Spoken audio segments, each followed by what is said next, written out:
Assalamualaikum warahmatullahi wabarakatuh. Hari ini materi akan saya bahas adalah tentang integral. Integral itu sebenarnya kita bagi menjadi dua bagian. Ada integral tak tentu dan ada integral tentu. Ya, hari ini akan kita bahas adalah tentang integral tak tentu.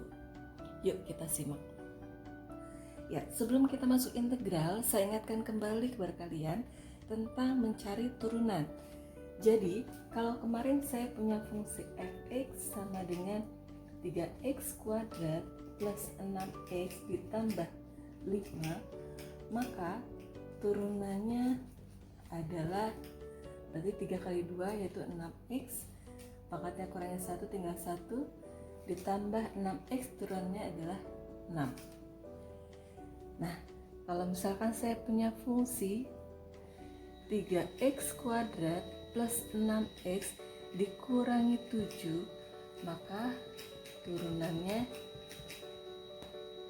sama, 6x ditambah 6. Lagi, misalkan saya punya fungsi fx sama dengan 3x kuadrat plus 6x ditambah setengah, maka turunannya adalah tetap 6x ditambah 6. Ya, kenapa saya mengajarkan atau mengingatkan kalian lagi tentang turunan? Karena integral itu adalah inverse atau kebalikan dari turunan.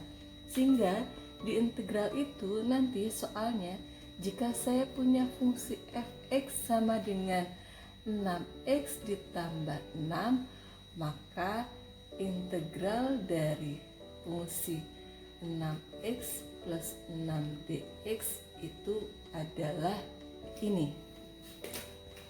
Berarti 3x kuadrat plus 6x. Nah, ternyata di sini bervariasi, maka di sini plus c. Itu inti dari integral. Jadi integral itu adalah kebalikan dari turunan atau inverse dari turunan. Nah, sekarang bagaimana itu bisa dilakukan, tidak harus melihat atau flashback lagi ke turunan. Ya, sekarang kita masuk ke integral itu sendiri. Jadi, kalau saya punya integral ax pangkat n kali dx, maka hasilnya adalah 1 per n plus 1 dikali a x pangkat n plus 1. Jangan lupa ditambahkan dengan c atau konstanta. Nah, contoh misalkan saya punya soal seperti ini. Integral dari 6x dx. Namanya pangkat 3 misalkan. Maka nanti integralnya itu adalah 6 per, nah ini pangkatnya ditambahkan 1 berarti jadi 4. Jangan lupa berarti di sini nanti pangkatnya tambahkan 1 juga. Kalau sudah selesai plus c.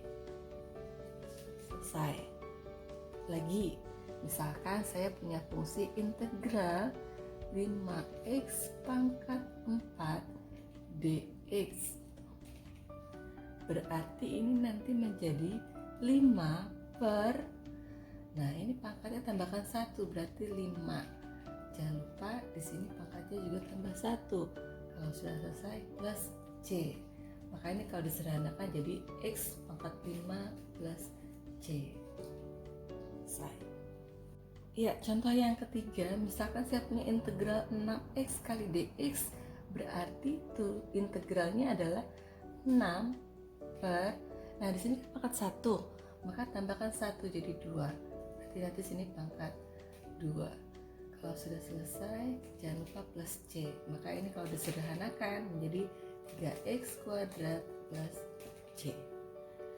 Lanjut, contoh yang berikutnya, misalkan integral 6 dx. Nah, karena di sini tidak ada variabelnya, maka nanti turunannya, integralnya menjadi 6x plus c. Tinggal ditambahkan x saja. Sehingga kalau saya punya soal dan sudah dalam bentuk persamaan atau fungsi, maka misalkan integral 6x ditambah 6 dx gini ya, maka nanti integralnya satu-satu seperti tadi. Berarti integral 6x itu berapa? Yaitu 3x kuadrat. Integral 6 berapa? Yaitu 6x. Kalau sudah selesai plus c. Ya, kita masuk ke contoh selanjutnya. Kalau saya punya contoh integral dari 8x pangkat 3 dikurangi 6x pangkat 2 ditambah 5x ditambah 4, maka integralnya adalah, ya kita coba jawab. Jadi yang pertama 8x pangkat 3 ini kita integralkan dulu. Berarti di sini nanti 8 per, nah ini pangkatnya tambahkan 1, berarti jadi 4. Jangan lupa berarti nanti pangkatnya jadi 4. Lanjut. 6x pangkat 2 berarti menjadi 6 per, pangkatnya tambahkan 1 jadi 3, berarti di sini nanti x-nya pangkat 3. Lanjut lagi. Oh sorry, di sini min, berarti sini juga min ya. Lanjut lagi, 5x berarti di sini nanti 5 per, sini pangkatnya adalah pangkat 1, jadi walaupun tidak ditulis berarti pangkatnya 1, tambahkan 1 menjadi 2, berarti sini x pangkat 2. Nah kalau 4, karena dia tidak ada x-nya, seperti tadi sudah saya contohkan, maka menjadi 4x. Kalau sudah selesai jangan lupa plus c.